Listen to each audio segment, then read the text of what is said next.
collective is coming. Anonymous is back. Is it ever reasonable to restrict constitutional freedoms in the name of fighting terrorism? In our opinion, no. And now the plain truth. As you've seen on our show, the government at times tells you lies. The deception is historic and continuous. The government needs to be exposed because it cannot be trusted to expose itself. We live in exciting and fearful times. Most of you today are not afraid of big crime or big business or big labor. Rather, most of us are most afraid of big government. All right, folks, there is a lot going on right now. Decisions being made that are unprecedented and will have an overreaching impact on what it means to live in the United States of America. Who could want a government that punishes people for speech, that lets its own agents write their own search warrants, that fights wars just to keep the military-industrial complex busy, that debases all you own by printing worthless money and putting it into the stream of commerce, that gives away more than half the tax dollars it collects, and that, despite express provisions in the Constitution to the contrary, permits the president to lock up whoever he wants and to throw away the key. The president saying he can secretly kill Americans and have bags put over our head and have us thrown into black vans and disappear forever. Or look at the TSA and the airports groping people. Look at the drones in our skies. Look at Army checkpoints now, the end of Posse Comitatus. You see the president signing legislation to charge people with felonies if they protest at national security events. You know, people ask, is this martial law? Yes, we've been under a soft form of martial law with secret arrest, warrantless spying, protesters getting beaten up, all of these type of things going on for a long, long time. Now they're telling us torture is good, secret arrest of citizens is good, the government taking over infrastructure is good. They don't deny all this stuff that we warn people about forever being real now. Ron Wyden and Mark Udall of Colorado, two Democratic senators, came out today and said, hey, you know what? We know things you don't because we're on an intelligence committee, and Americans would be, quote, stunned to find out how the American government is applying the Patriot Act. Documents just released indicate police departments across the country do track cell phones without bothering to get any permission from a court. After reviewing 5,500 pages of records, the ACLU says police agencies, large and small, often obtain cell phone data without court permission. If the government wants it, it needs a search warrant. If it gets it without a search warrant, it has committed a crime. A crime. Obtaining a warrant can slow down that process. Oh, it's going to slow the process down if we have to ask for have to ask a judge, can we search authorized cell phone records to find a missing person? Call me. A cell phone warrant, it usually took me about 15 minutes. Once you've written one, you've written all of them. You know, warrants are in our Constitution. You need to get a warrant before you search or seize anything. But apparently the Constitution no longer applies. The ACLU saying in the report this has become big business for service providers.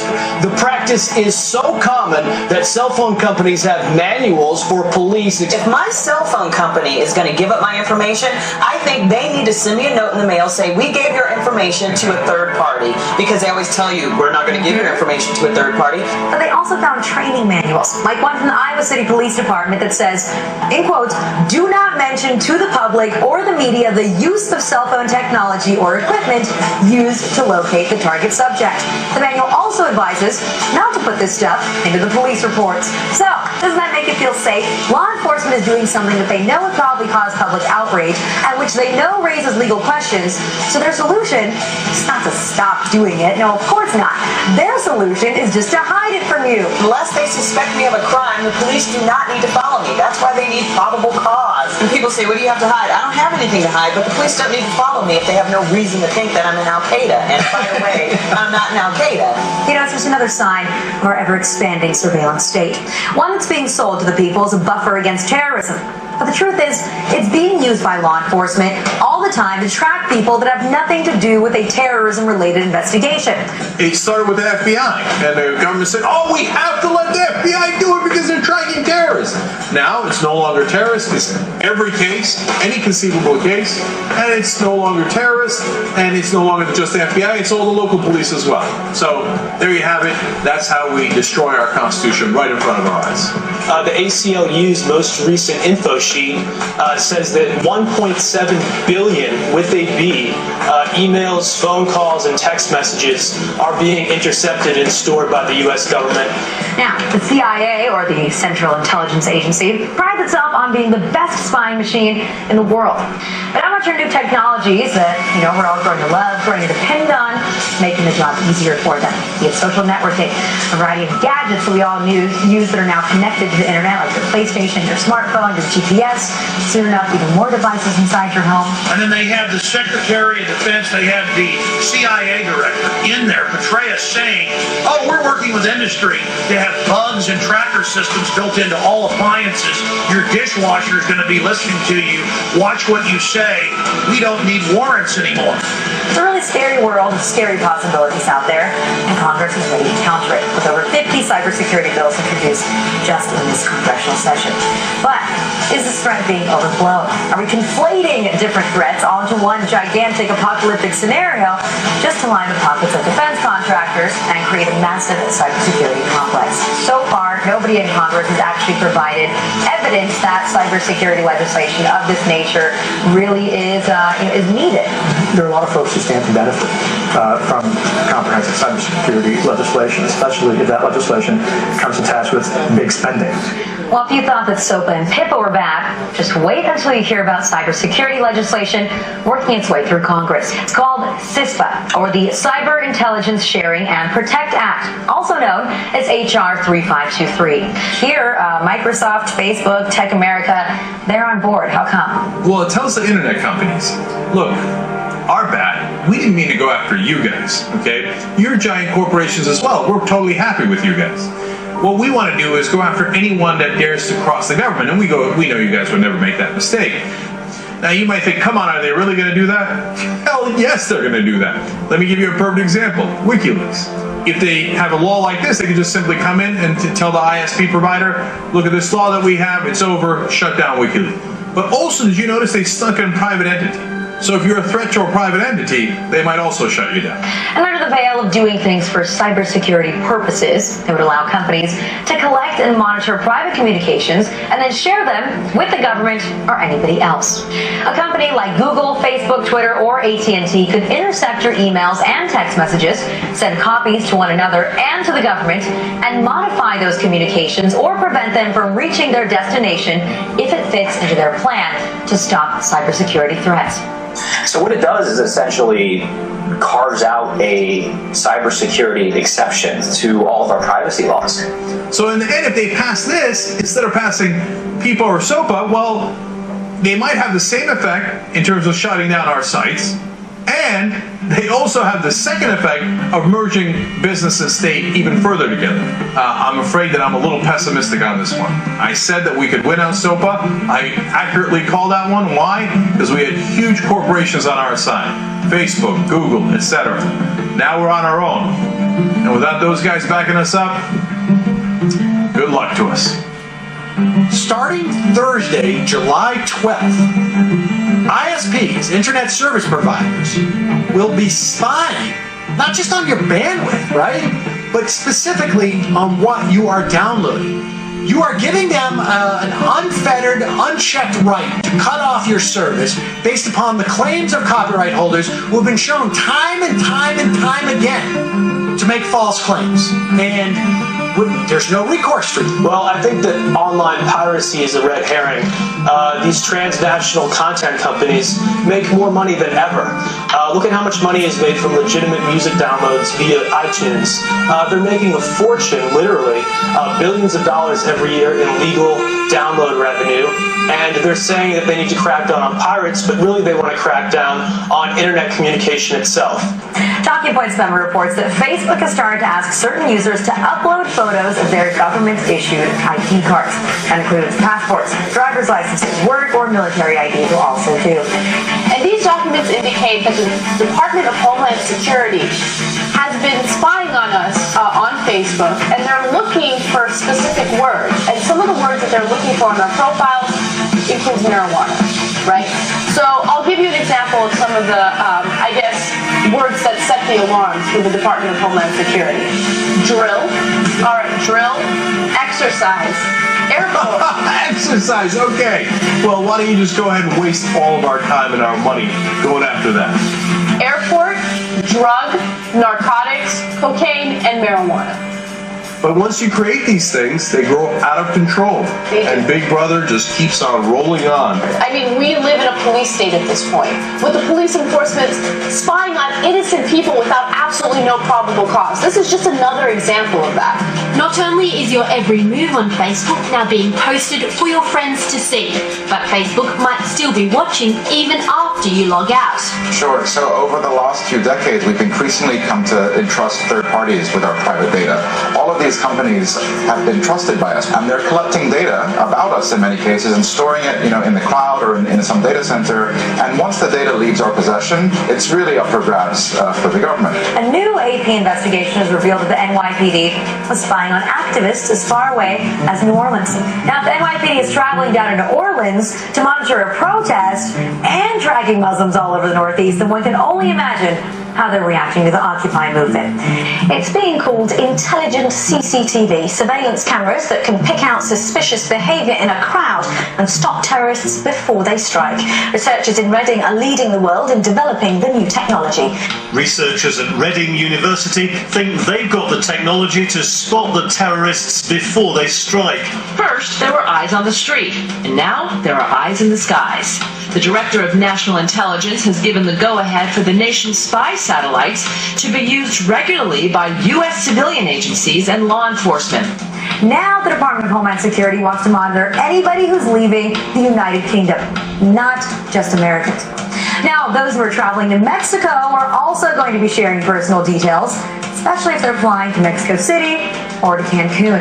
And if any travelers are pondering a vacation in Cuba or the Caribbean, be prepared to give over your info too. This is an excuse to collect everybody's information about the TSA. Turns out they're not just doing these things in airports anymore. They're now doing them at ferries. They're doing them at bus stations, on subways. So are you ready to just start having TSA everywhere that you go? Yeah. Oh, the part I found most interesting is that they've been working with ICE. So, you're going to get your papers inspected while you're being fondled. We have a $2 billion data center being built out in the Utah desert to spy on American citizens.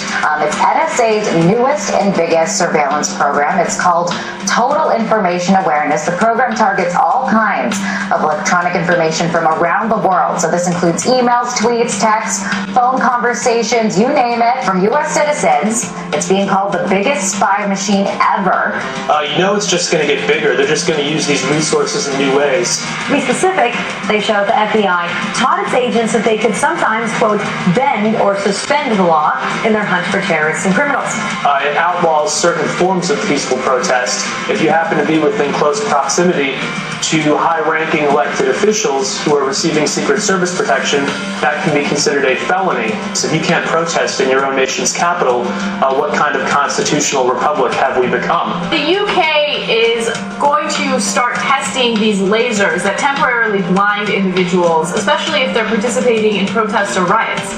Yeah, in other words, if people start speaking up against the government, we're going to temporarily blind them. When you don't have the right to protest, you don't have much left. Just more proof that your freedom of speech really ain't all that free. In fact, it just might land you on a government list. It gives the military the power to indefinitely detain American citizens suspected, just suspected, not convicted, of some sort of involvement or affiliation with terrorism. It basically means the president, the administration can just say, you're a terrorism suspect. The military takes you away, and we may never hear from you again. Obama had said he didn't want to sign it. Then it turned out he demanded that the provision for secret arrest of citizens and secret killing and torture be added. As if this means that the military, not our civilian justice system, is going to be in charge. What's wrong with the court system that we already have? Nothing, actually, consider the fact that there have been more than 400 people in the last 10 years that have been prosecuted successfully in our federal courts for terrorism-related offenses. Military commissions, on the other hand, only 6 cases. This is part of the problem. The dangers of this overly expansive global war on terror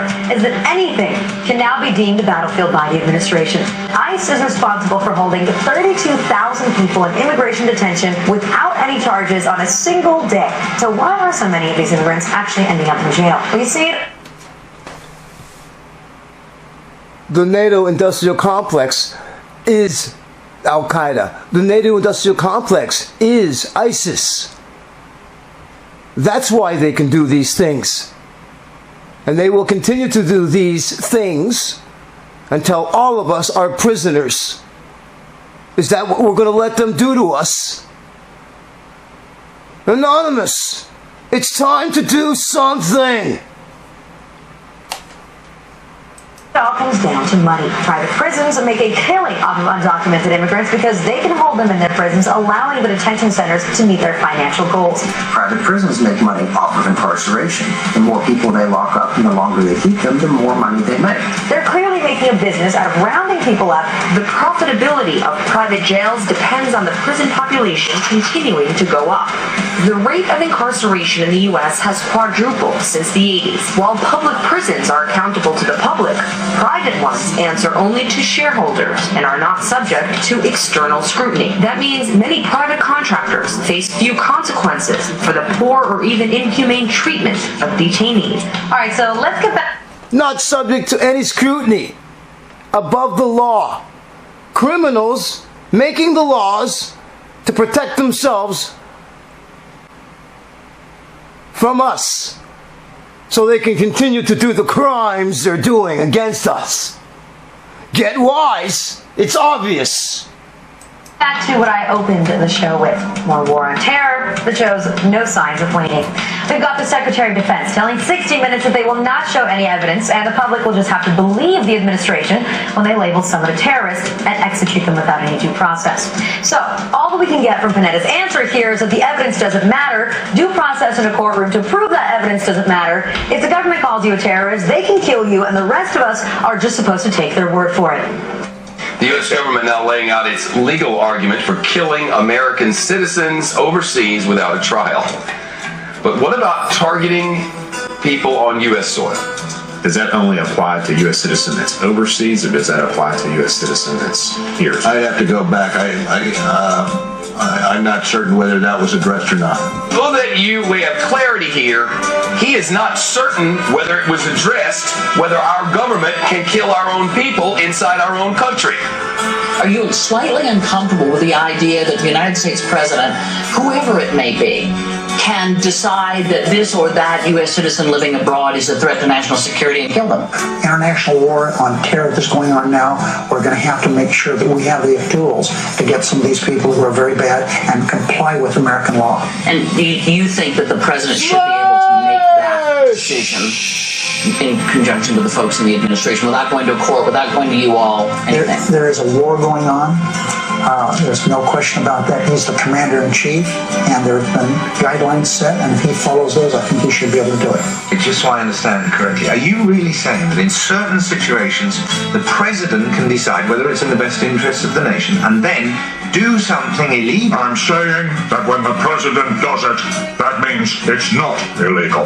This federal government, this administration says it can kill Americans when they're riding with their children in a car in a desert.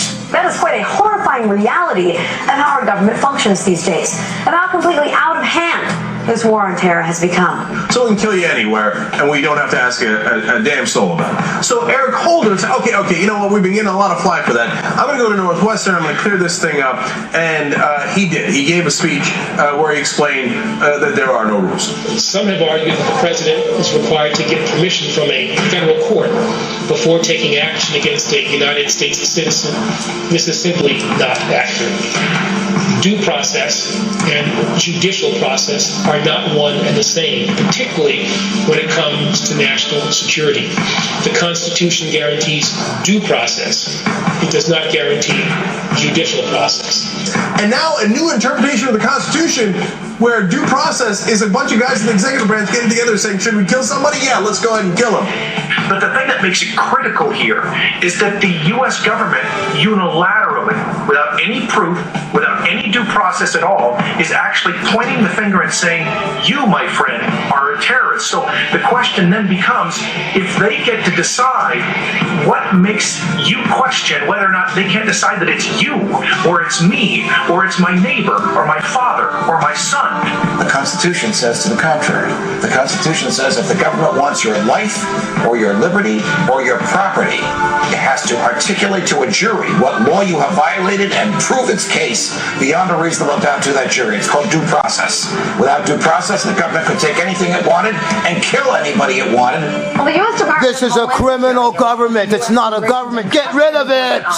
Get rid of it. Rather interesting order. They've ordered 450 million rounds of ammunition to be made and delivered to them over the next 5 years. All right, so this is interesting because this is not the Pentagon making the order for the military. It's DHS and ICE.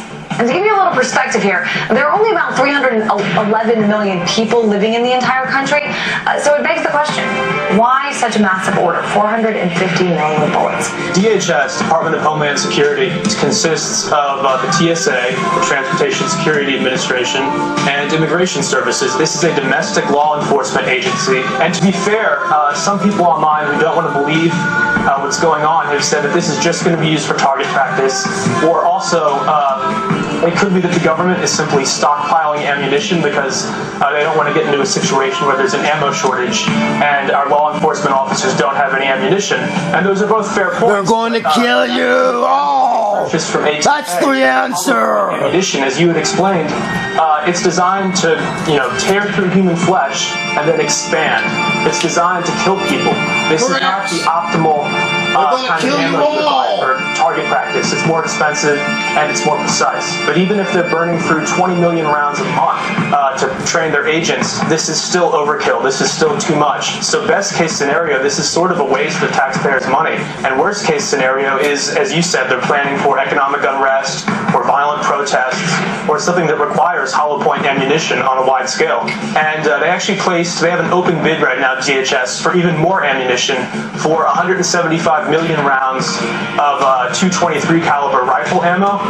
We're rapidly militarizing our domestic law enforcement officers, and I think a lot of people are scared. TSA is scary enough. Wait until they all have guns. Well, I mean, can't speak back when they're groping you at the airport. Since 2001, the federal government has spent $34 billion on militarizing our local police enforcement. However, several police stations across the country have splurged on some pretty fancy equipment. The Bearcat preparation for a takeover, an armored vehicle with bullet-resistant and slaughter, tear gas dispenser, imprisonment, and a battering ram on the front bumper. Several departments, including NYPD, are also using mobile watchtowers, giving cops an eye in the sky. Well, they took it one step further and used a DHS grant to get their own weaponized drone. That's right, this $300,000 Shadowhawk drone made by Vanguard Defense Industries weighs 50 pounds and can be equipped with a beanbag launcher and a taser, giving officers the ability to stop a target from the sky. Does the name Shadowhawk sound familiar? That's because they're the same brand that's used by the military in Afghanistan for counterterrorism operations. So why do cops need a tank or a drone? Well, they don't. But if they can get one, then they figure why not. Call me crazy, but these devices need to be left to the military for war situations, not to use against Americans for domestic purposes.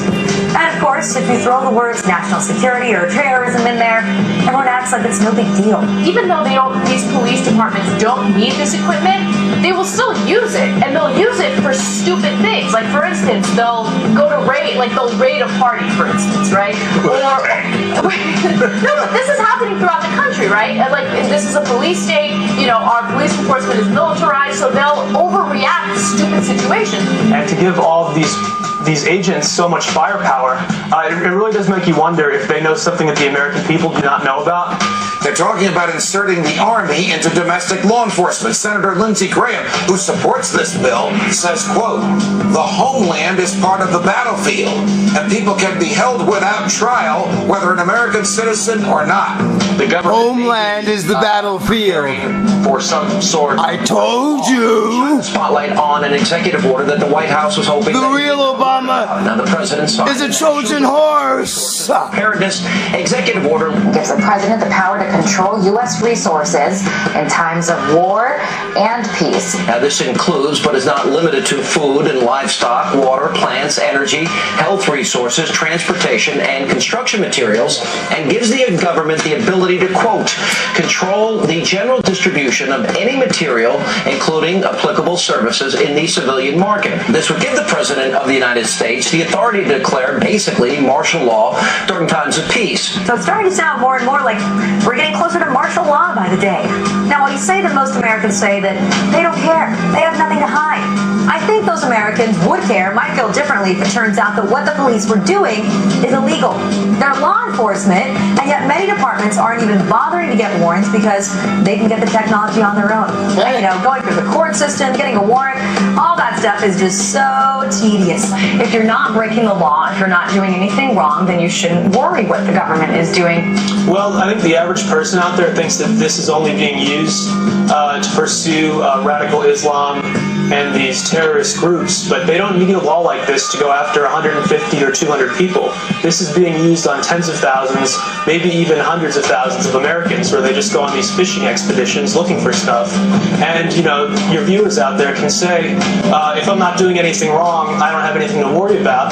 But we've always been told from a young age in school onward that if you're not doing anything wrong, the government in America does not look through your emails. The government does not look through what you're doing. If it's the bad guys, it's those foreign terrorists, then it's okay. It's not like my government would ever do it to me. But guess what? You're wrong. Because your government would totally do that to you, and now they'll be able to by law. Some of the things that make you suspicious of terrorism are having food, having more than 7 days of food, missing fingers on your hand, having ammunition, having weatherproofed ammunition, having several guns at your house. That's right. People who pay for small purchases in cash, like coffee or gum, apparently that's a big red flag. Big time. So you should be careful of those that are overly concerned about their privacy. And that is the exact language in the FBI pamphlet. And attempting to shield your computer screen from other patrons, well, that's a sure sign that you're suspicious. We're talking about someone suspected of activities. All right, so despite the fact that there's no relation to any terrorist activity or investigation, the government has decided that they want to keep all that data that they have about you anyway, because you never know when they're going to need it somewhere down the line. As much as we all want the country to be safe, want the authorities to be on top of it, are we really willing to have the government consider each and every one of us a terrorist? You see, that's essentially what's happening. If you look at the language within the guidelines of the NCTC and what it's meant for, it's supposed to receive intelligence exclusively pertaining to domestic terrorism. Counterterrorism officials are now allowed to keep tabs on anyone for up to 5 years, even if they have no ties to terror. Are you willing to sacrifice your freedom for liberty? We have let Roosevelt's fear of fear itself overtake us. We have listened to the little voice inside that has said, this will be temporary, this will be precise, this too shall pass. We have accepted that the only way to stop the terrorists is to let the government become just a little bit like the terrorists. But the problem is most people don't know, and those who do know don't necessarily care. Goodness gracious, indefinite, preemptive, or endless detention surely doesn't apply to U.S. citizens unless current or future president says so. Don't you worry a bit. And if you somehow think habeas corpus has not been suspended for American citizens, but only for everybody else, ask yourself this. If you are pulled off the street tomorrow and they call you an alien, or an undocumented immigrant, or an unlawful enemy combatant, exactly how are you going to convince them to give you a court hearing to prove you are not? Do you think this attorney general is going to help you? And I think that if the average person knew about this, they would be quite upset. I think the average person just doesn't know, to be honest. I hope that they do find out about these grotesque abuses of government power and just massive wastes of money. And, we're more than a decade out from 9/11. We've killed Osama bin Laden. We have killed or detained most of his deputies. So the real question becomes, who are we fighting against? This should be a dinner table conversation. Every American should be asking, should we be spending billions of dollars on these things when people are out of work, when our infrastructure is failing, and when other economies like China are, scheming ahead and we're falling behind? Is this really what we should be spending our money on, spying on our own people and buying ammunition to protect government against our own people? It doesn't make sense. I think the Patriot Act should have been allowed to expire, and it's a huge mistake that Obama renewed it. So the fact that they spent hundreds of millions of dollars just to go after 7 people that are in charge of a foreign website? As you said, this has been a very partisan Congress. They can't agree to do anything. And yet, it seems like over the past few months, they've really been hell-bent on taking away Americans' rights. And I don't know why that is. The thing is, you also have to realize that it's all part of the bigger picture. It's all connected. The world around us has been manipulated, coerced in a direction where human life is outweighed by profit. Corporations and bankers now influence the policies, regulations, and even the decisions made by our own governments who have sold us down the river. They took our dreams, our futures, They took them from you, from all of us, and in their own arrogant, condescending fashion, they expect you to roll over and accept it. They pass into law further restrictions on your personal rights and freedoms. They want you to shut up, to keep quiet, keep you alone and all of us divided. Marketing has you chasing an image, telling you what you need to do, what to think and say, how to feel, how to dress. Who tells you? You. Who are you? Do you even know? Can you honestly tell me that you are happy with life as it is defined for you? Open your eyes. It's all out in front of you. Stop trusting Open them wider. Politicians. They don't care about you. They don't care. The will of the people is not a profitable investment. All the while you chase the dream life they created for you, waving in front of your face like a carrot on a stick. Stop it. Stop being guided through life. We need to quit letting the decisions of a few control the lives of the many. Don't live by the banks. We need to take our future, our children's future, back into Take your life back. It's clear that despite the growing number of people that have come out opposing these bills, the government is going to continue waging its own war without the support of the American people. And even if these bills don't pass, the only threat is the threat of ideas. So guess what, everybody? Say goodbye to that America that you once knew. Our government. Goodbye, America. So we need to wake up and speak out about these practices before every shred of our privacy is gone. America, the greatest losses to our freedom have come not from someone attacking us, but from the government ignoring the Constitution and the majority letting them get away with it. And my American son betrayed me. This is the time to be putting yourself together, not falling apart. You know what? We're not going to get your shit together. We're running out of time. Somebody's going to have to make a stand. One day, somebody's going to have to say enough. People should not be afraid of their governments. Governments should be afraid of their people. When the people fear the government, there is tyranny. But when the government fears the people, there is liberty. So what do you say? Maybe we should all just stop paying our taxes and revolt.